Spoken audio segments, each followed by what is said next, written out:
Well, it's the old 1955's turn in the shop again. Got several things that gotta happen to this. Firstly, actually it's the first thing I'm gonna start tearing apart. Not necessarily the first thing that's gonna get done. The PTO is hung up in 1000 RPM. No clue why. It just randomly did it. Dad was gonna, last day of shelling corn, Dad was going to put it on the cart, so he was switching it back over to 540, and he got it about halfway between gears, and it hung up, and we had to force it back into 1000 to finish chopping stalks.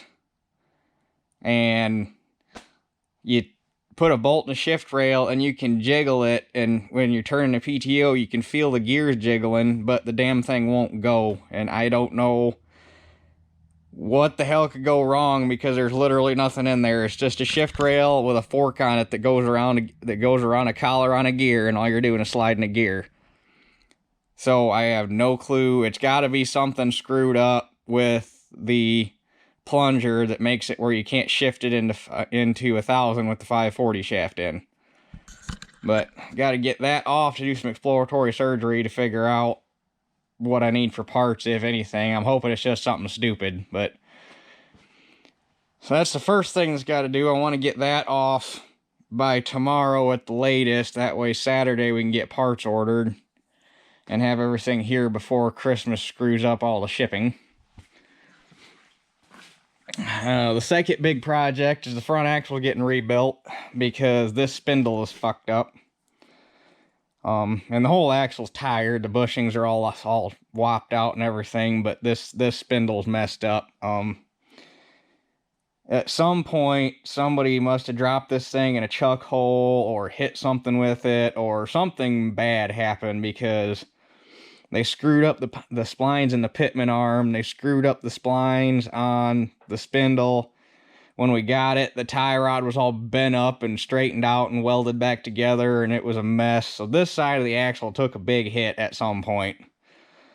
But I've had a pitman arm for a while, and I was chasing down the right spindle has been a bear, because these axles, rare isn't the right word for them, but they're not common, and finding parts for them is rather difficult. But I finally ended up finding, after calling Mayball with no luck, I called a guy that's really well known out in Minnesota that all he does is deal in tractors and parts. He sells running tractor. He likes to find good running originals and bring them back up to snuff, and then he'll resell them as a nice running original. And he brings in salvage tractors and parts them out and whatnot. But anyway, I called him, and he didn't have anything. He said these axles aren't really common out there to begin with, and he's only ever bought and sold one. But he told me that in the Allstate's yard in Black Creek, Wisconsin, they had an 1850. They had this axle under it, still had the spindle. So I ended up finding a spindle from Allstate. Got that ordered today. Got all the part numbers. It's getting new knee bushings in it, getting new thrust washers. I'm putting new seals and cups on the hubs. It's getting a new front and rear bushing in the bolster. I got obviously the new spindle. I got the new pitman arm for this side. Yeah. So basically all the wear parts in the front axle are going to be new. Hopefully the bushings, the knee bushings and all that stuff are regular row crop, the same parts as a row crop. The only thing that makes this spindle different than a row crop, regular adjustable row crop axle, is their different heights. This one's 15 inches from where it sits on the thrust washer to the top. And near as I've been able to tell, a regular row crop wide front is 16 and a quarter or 16 and 3/4 or 16 and some change, but this spindle is slightly shorter. It uses the same casting number as a regular row crop wide front because they use the same mold pattern to make the spindles. But the only thing that makes this one different, or the only thing that makes this one a different part number than the row crop is that 1.5 inches of extra height. But, so yeah, front axle getting rebuilt, and then I got to tear the hood and the side panels and everything off of it to get the fuel tank out, because last spring when I was field cultivating, I blew a power steering line in the dash. And we couldn't get it all the way out with a fuel tank in, but we were able to pull it out far enough to put an Armetto compression fitting on it and band-aid it back together to finish out the season. But I want to get that changed before it becomes a problem again. And then we'll see where things are at. May see about getting the hood fixed. But that's not super high on the priority. Oh, I also need to call Maple Spring Farms and get the new trim for up here, because this one broke in half on me. But yeah, the hood is a maybe. I don't know if that's going to happen or not this year. Tin work is not a make or break on the performance of the tractor. Blown power steering lines and busted axles are. So anyway, like I say, first things first, I got to get the 3-point, or not the 3-point, I got to get the PTO off so that we can figure out if I need to order parts. And then Saturday, we'll order whatever I need for this and all the parts for the front axle and get them all here in one shot. That way Christmas doesn't screw us over and we're not sitting here waiting on parts for a week because nobody's open and nobody's shipping. So first things first, got to get the oil out of the rear end. So got me my 5-gallon buckets and get her emptied out. Okay, so I got all the oil drained out. The other bucket's full. This one's partway full. All I did was drain the bull gear housing. I did not drain the transmission. Which there is actually holes that allow oil to flow between the two, but you get down so far and that strengthening rib in the center of the transmission that separates the two chambers and allows for bearing carriers and stuff for the transmission shafts the holes don't go all the way to the floor of the casting, so you will have oil trapped up there and you got to use a separate drain plug. But we're not doing anything with that housing, so we can just leave the oil in there. But anyway, to get the PTO off is not that big of a deal. You got to pull the center link bracket off. You got to pull this cross member out of the drawbar cradle, unhook the hydraulic lines for the clutch valve, unhook the engagement rod, and pop these 2 bolts out and lay the couplers over so that they're out of the way. And then just run the bolts out and that whole housing just... So start unbolting shit.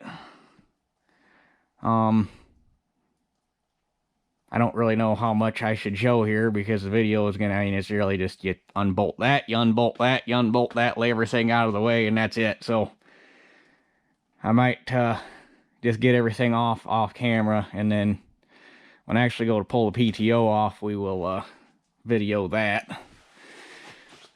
Because you can only show running bolts in and out so many times before that gets redundant. So get all the paraphernalia out of the way and go from there. Alrighty, everything is off and out of the way, so all I gotta do is pull bolts out of the housing and get it off the back of the tractor, which is probably gonna happen tomorrow. So I'm gonna go home and get ready for work.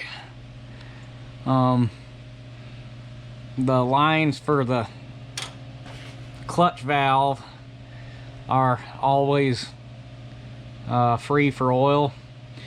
So you got, this is the return, it just goes right back to tank. So all I did was pop that out and stick it back in facing straight up. That way it's above oil and nothing can get back in it. And the one on the bottom is always below oil and there's no way to get it above oil. And I couldn't cap it, so basically all I did was took a 8-penny nail and wrapped a bunch of electrical tape around it until it was the right size and shoved it in there, and it quit leaking. So if it's stupid but it works, it ain't stupid. But anyway, we will catch you guys tomorrow when we go to get that off. And we're back. So the last thing we got to do before we could pull the PTO off is pull the long shaft out that goes up to the engine, which is behind that cover, which is normally bolted right here. And I don't know how well you're gonna be able to see it because it's back here. We'll get you a little sideways here. So there's a snap ring there that's holding a plug in, which is what that hole is. And underneath that plug is going to be an O-ring, and then behind all that is the long shaft. So, unfortunately, you're not going to be able to see because there's not enough room to get the camera and the tools and all that, everything in there. But you take yourself a long pair of needle nose pliers and you pull that snap ring out, and then you get a long 1/2 inch bolt and you pull the plug out,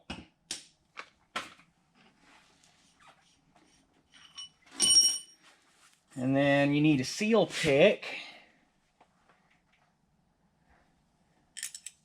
to get the O-ring.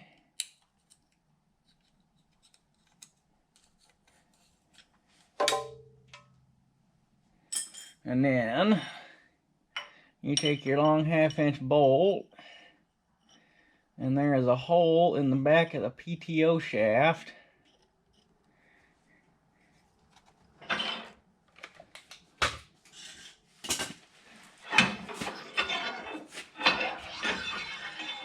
If this thing comes all the way out without having to turn it, I'm going to shit a brick, because that never happens. Normally you got to find the splines at least once.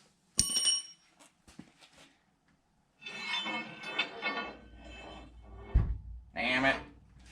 I got to open the garage door. I don't have enough room. Tried to leave the tractor parked back far enough so Dad had room to work.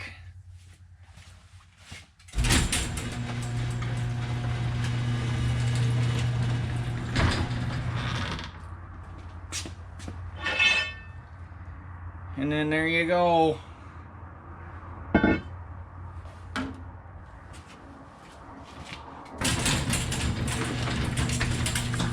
So that's what the snap ring looks like. And then that's what the plug looks like. And the only thing that does is keep the PTO shaft shoved all the way up against the motor. Because this just, that's the long shaft. This is the spline that drives the power takeoff.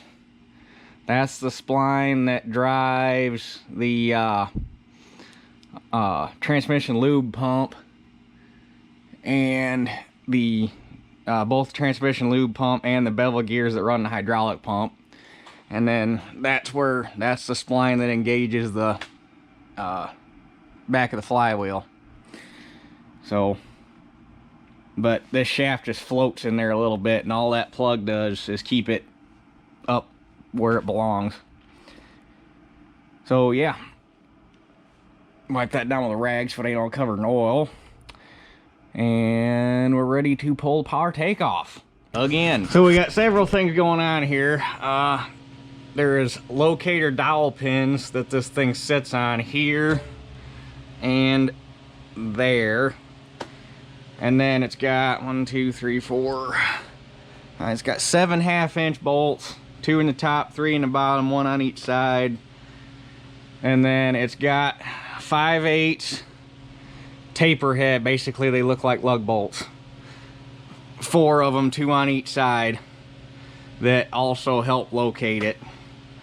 So, what I'm going to do is run all the taper head bolts out and run all but the 2 1/2 inch bolts out on the sides. I'll get them loose, leave them part way, or pull them part way out. That way I can get the housing busted loose from the gasket, and it can just hang on them bolts. So I can hook it with a fork truck and pull it off.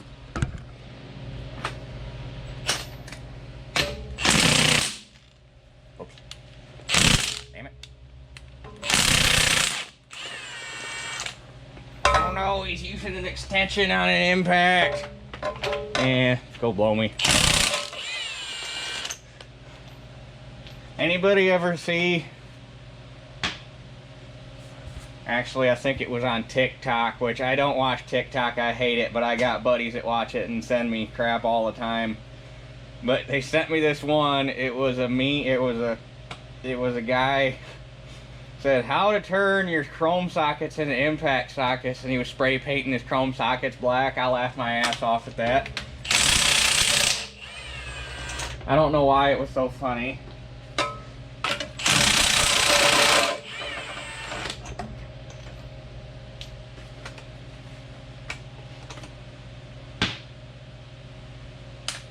And for those that don't know,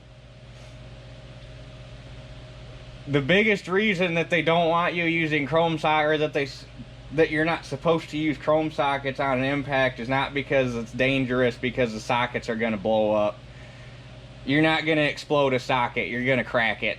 They crack, they blow up, like they expand, and you're not going to blow one of these up and it's going to hurt you. The reason you're not supposed to use chrome sockets on an impact is because they don't want the chrome flaking off and getting in your eyes. That's the only reason you're not supposed to use chrome sockets on an impact.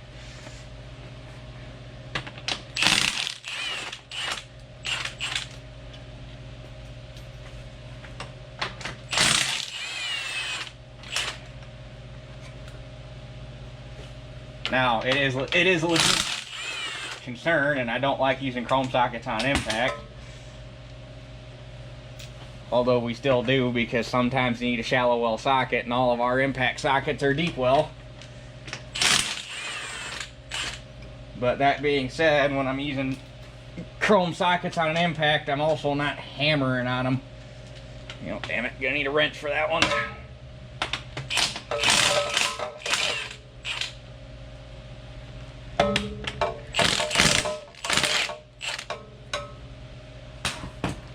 That top bolt, the fill plug for the transmission's in the way of getting a socket on there, so grab a wrench, get that out, get this thing pried away from the housing, strap onto it with a fork truck, and lift it off of there.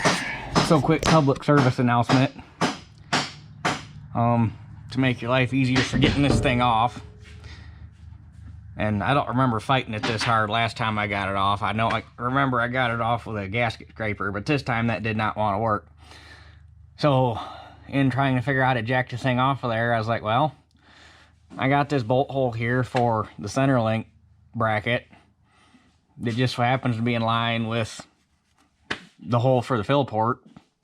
So I shoved that pipe nipple in there. I actually got put the bolt in there, shove that pipe nipple in there, and then make sure you got a long enough bolt you can back it out.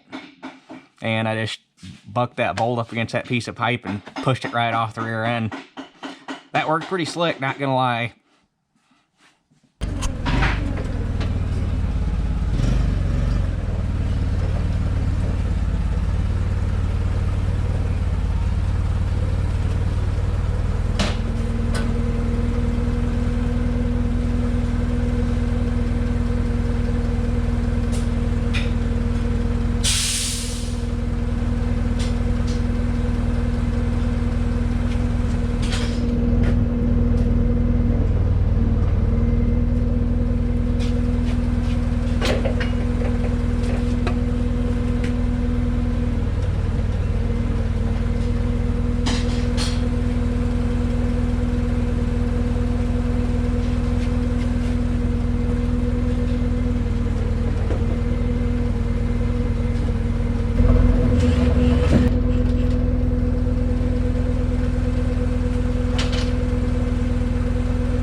whoa, whoa, whoa.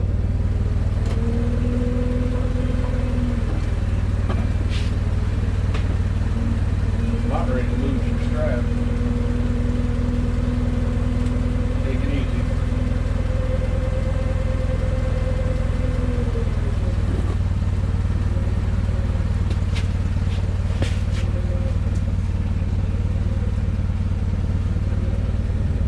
Okay, come down.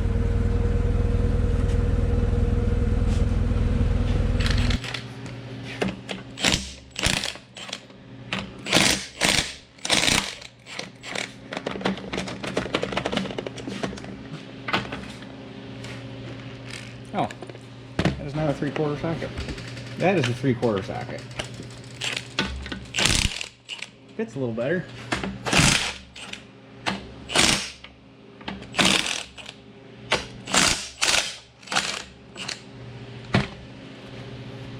I'm hoping, because the manual isn't all that specific, that I can disassemble this without having to pull the PTO clutch back apart.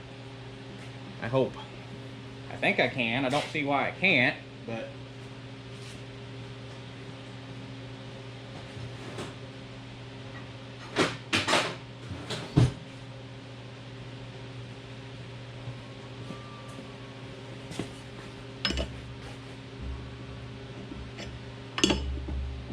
I just didn't want to pull all the bolts out because I wasn't sure anything was under spring pressure in here, because there's a big ass spring inside that clutch. But it appears we're alright.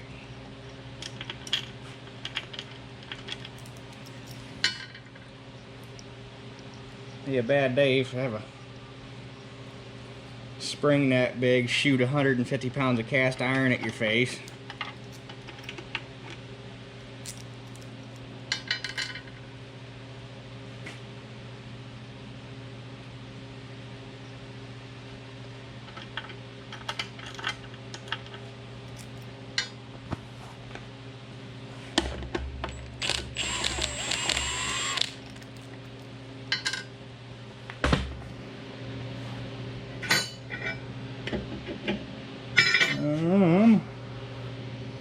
That's going to be a bugger to get a hold of because it's slicker than snot.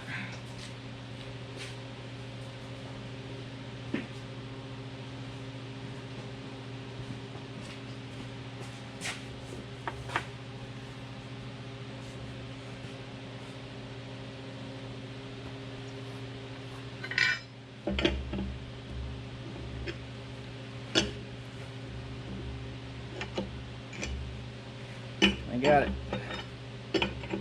piloted on dowel pins, so naturally you gotta fight those a little bit.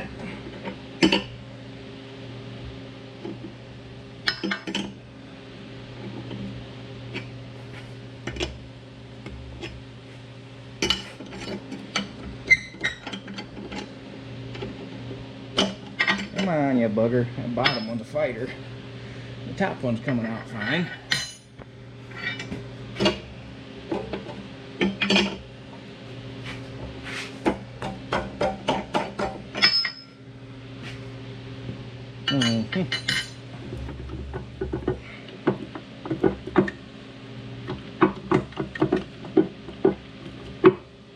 Come on, you bugger.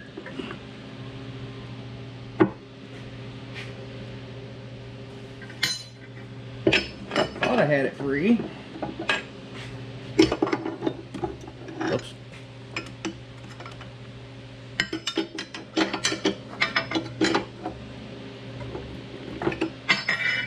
Why are we still stuck on here?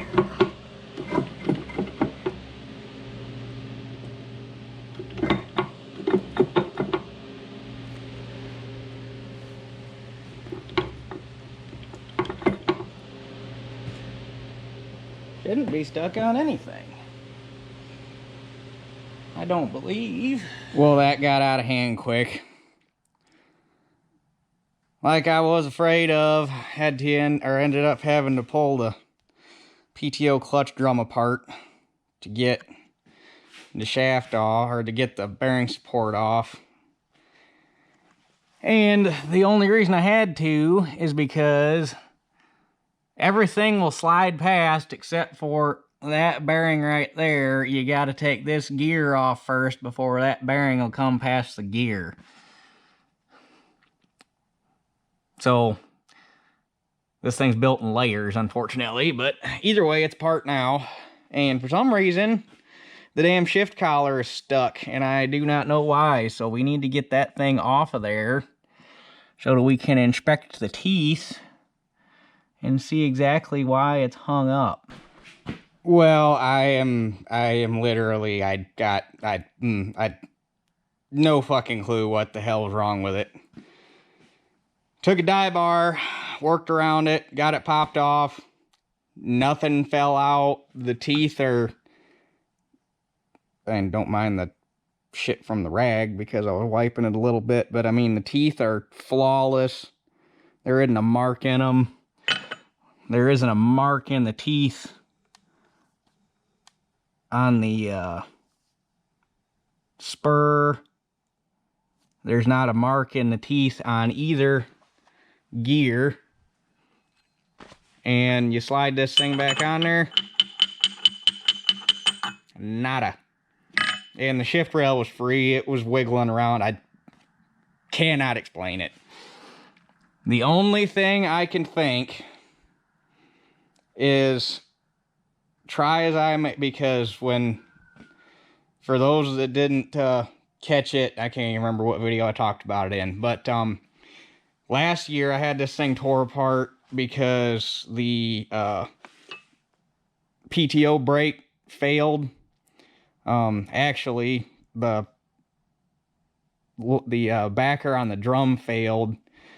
On the early tractors, the clutch drum was 2-piece, and on the back there was a steel plate riveted to the back of the clutch drum, and that was what the friction disc or friction material on the PTO brake pushed up against to stop the PTO.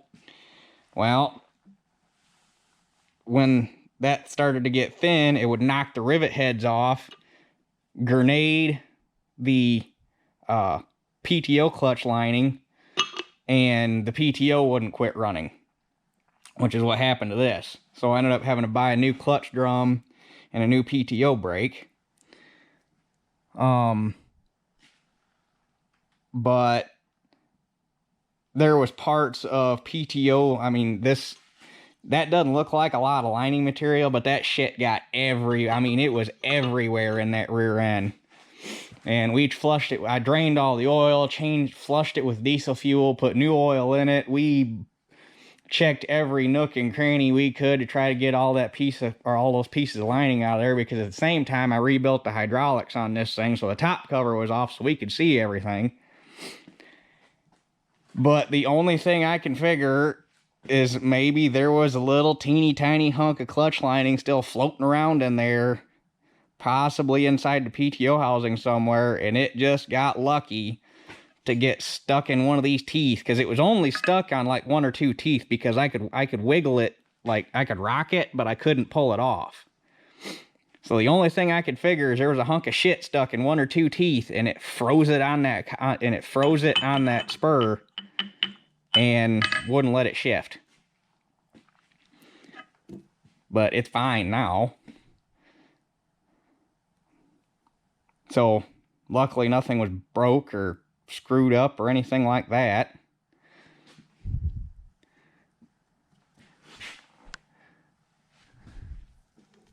And where's it at? That right there. You see that pin? When this thing is in 540, which I'd have to stuff the 540 shaft in to show you, but 540, that collar, come on, go on there, slid all the way up and engaged into that gear right there, and that's your 540 gear. That's your 1000 gear. When this thing is in 540, or no, wait, it's the other way around. Pretty sure that's right. But anyway, where'd that pin go?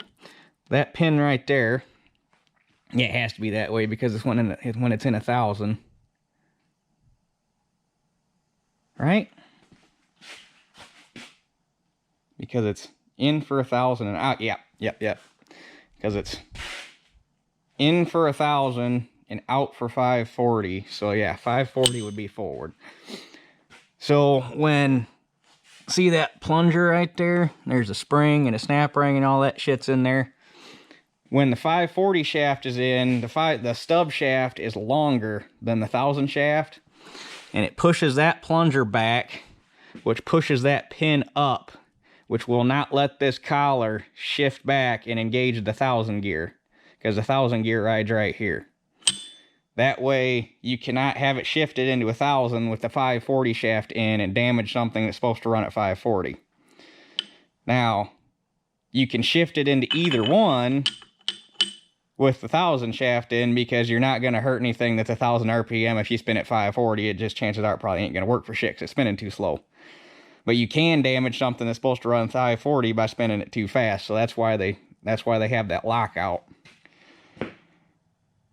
But while I got this apart this far, well, I have no choice now because I screwed this seal up, but I never changed it, so I might as well replace that seal. There is a little teeny tiny lip seal right here for the shift rail, and that always weeped a little bit, so I might as well change that. And then I might as well pull this shaft and replace the seal in there. So 3 seals and it can all go back together. But at least it was a simple fix. I was worried I was going to get in here and there's going to be shit blown up and carnage everywhere, but that was kind of stupid. The stupid fixes are always simple, but the fact I had to pull this thing back off again after working on it last year kind of sucked. But do not know. But anyway, I guess we'll show you inside the rear end real quick so that people who have never seen the inside of a rear end can see what that looks like. And we'll probably call this a video. So bear with me for a minute, I gotta get my hands cleaned up. So that's what the inside of a rear end looks like. Got your bull gears, your ring gear. Can't see the pinion, but you see that top, yeah, try to see if I can. That top gear there with the chain on it drives the lube pump, and then on the front side of the strengthening gusset in there is the bevel gear that drives the hydraulic pump. That lower shaft there is the load shaft for the 3-point, and the spring is for the the reaction spring for the draft control. And if you'll notice, if it shows up, see that tooth right there? Actually, both those teeth, those things have been chipped since we got it. By the looks of it, it's been chipped since the tractor was damn near brand new. But somewhere around here, I've actually got the hunk of tooth that we found laying in the bottom of the rear end, but it hasn't changed since we bought it. It's a lot, I should find the tooth and show you, but it's a lot easier to notice on the tooth outside the rear end, but it's almost like they had something when they were heat treating it, they touched it with the flame or something, because right where it broke, it was crystallized and it was dark blue right along the brake line. But yeah, it appears that tooth has been chipped since this thing was brand new, and it's always been like that. Which, if it was a regular spur gear like these bull gears, it probably would have grenaded by now. But since it's helical cut, that means that there's always 2 teeth engaged at any given time. So one tooth is never taking the full gear load, so it's probably helped it survive. One of these days, probably need to get in there and change that. But if I ever do that, I'd probably try to find a long pinion shaft and matching ring gear, put a drop box on this thing and make it front wheel assist, because that'd be lit. Because if you're going in there to change all that, you might as well go all out. But like I say, that thing's been like that since we bought the tractor, and I've had the rear end open on this thing Well, I guess this will make number 3, because we had it apart the first time we had, or when we first got it. I used it for a season. The draft control was all screwed up, and took the PTO off to see what was going on, and those nuts were clear up at the top, and there was literally no tension on that spring whatsoever. So every time you put something in the ground, the draft control would just go nuts. But that's when we first found that tooth, and we found the chipped piece laying right underneath the ring gear where that oil's standing right there. So that was the first time, and then last year we looked at it, and then this year, and it hasn't changed one damn bit. So it ain't like this tractor sees a shit ton of heavy drawbar work anymore. I mean, it sees heavy drawbar work, but it ain't like it's doing it for 12 hours a day for 100 days a year, but like it would have back when she was new. But anyway, oh, and the other fun fact was, at some point, apparently the hydraulics got water in them, and they cracked the oil pan and then brazed it shut. We found that the first time we had it tore apart too, but it's never leaked, so. But anyhow, I guess I gotta go in and look me up some part numbers for those seals. And actually put some tools away and get that bench organized a little better, because I just kind of threw shit on there willy-nilly trying to get it apart. And I don't like it. This clutter just annoys the hell out of me. I need shit organized. But yeah, I guess it could have been worse. I can't explain it. But I'll take that kind of fix over having to replace $500–600 worth of gears and shafts any day of the week. Probably more than that. At that point, you're just better off buying a new PTO unit. But anyhow, I guess thus ends part 1, and probably I want to burn some brush tomorrow. Don't know if I'll video that, because it's a pile back here, and literally all I'm going to do is babysit a pile.